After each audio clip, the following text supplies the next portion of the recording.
यांना पुन्हा पायरी आपली चढू द्यायची नाही. त्यांची कोत फडणवीसांनी पूर्ण ओळखलेली, जे सत्य आहे तेच या ठिकाणाहून बोलतो. म्हणून त्यांनी दुसऱ्या वाटा चापायला सुरू केल्या. तर मग शिंदेची वाट सापडली. शिंदेना यांनी कधीच वैभव मिळू दिलं नाही, कधीच मोठं होऊ दिलेलं नाही, कधीच. मराठ्यांच्या पोरांनी अजितदादांना आणि शिंदेना तळहातावर उचललेलं. मराठ्यांचे शत्रू यांच्या घरात आसरा कस काय घेतात.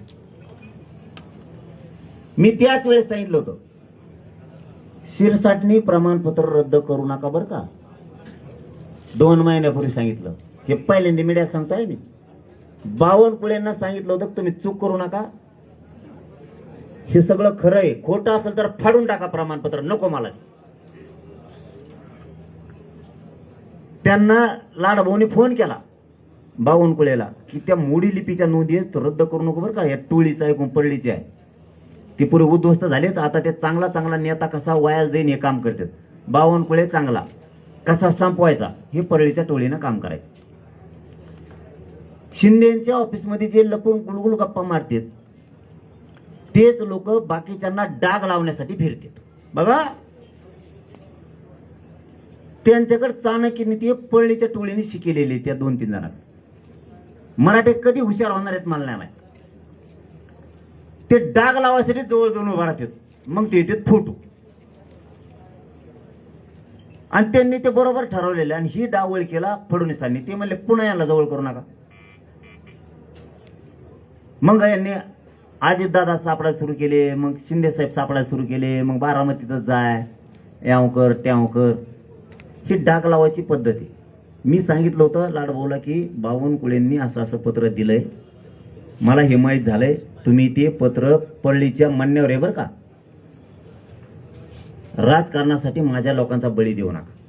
ह्या राजकारणी 2-4 रद्द केलं नाही तर पुरा वाटोळा होऊ द्या. सांगता का तुम्ही? मी आंतरवालीतून सांगतो, बाकीच्या लोकांचं वाटोळ होणार नाही, गरीबाचं. हे आम्ही देतो एक सरकार. काही घेणं नाही आम्हाला राजकारण्याचं, काही घेणं नाही. त्यांचे प्रमाणपत्र रद्द करा नाही तर सुरू ठेवा, काही घेणं नाही. आज दही अंड्याच्या गावात 3,500 मराठी आहेत. त्यांचं वाटोळ होणार नाही का सरकार आम्ही घेतं का? काढी लागून त्या राजकारणात काय देणं घेणं नाही मला. मी तराला का लागलोय त्याच्यामुळे बाकीच्या पोरांचं वाटोळ होणार. तुम्ही बोडखेंचं रद्द केलं, तिथले 600 लोक आहेत बोडखेंची. गरीबाला काही होणार नाही का? राजकारणात होती वाटलो. तेच बीडचा विषय माजलगावचा, बाकीच्यांना काही होणार नाही का? 1700 लोक आहेत तिथं, त्या आंबोरे आडनावाचे.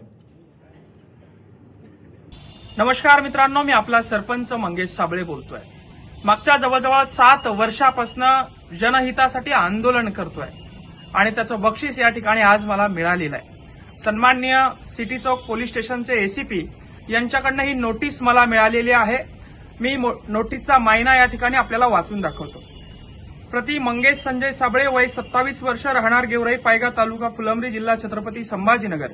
आपणास या नोटिसीद्वारे कळवण्यात येते की तुमच्या विरुद्ध पोलीस ठाणे सिटी चौकच्या वतीने कलम 56(1) व महाराष्ट्र पोलीस कायद्याप्रमाणे पुढील अभिकथने करण्यात आली असून तुम्हास छत्रपती संभाजीनगर जिल्हा व जालना जिल्ह्यातून 2 वर्षाकरता हद्दपार करण्यात यावे असे या कारवाईत सुचवले आहे. मला छत्रपती संभाजीनगर व जालना जिल्ह्यातून 2 वर्षासाठी तडीपार करण्यासाठीची ही नोटीस आहे. त्याचं कारण काय? मी कलेक्टरला बोललो म्हणून नाही, मी सीओला बोललो म्हणून नाही, मी संविधानिक पद्धतीने किंवा असंविधानिक पद्धतीने काही वेळा आंदोलन केले म्हणून नाही, तर याच्यामध्ये 2 साक्षीदार पकडून आणण्यात आले आहेत आणि त्यांची साक्ष घेण्यात आलेली आहे. मी आंदोलन करतो, मी समाजासाठी भांडतो म्हणून तडीपार करत नाहीये.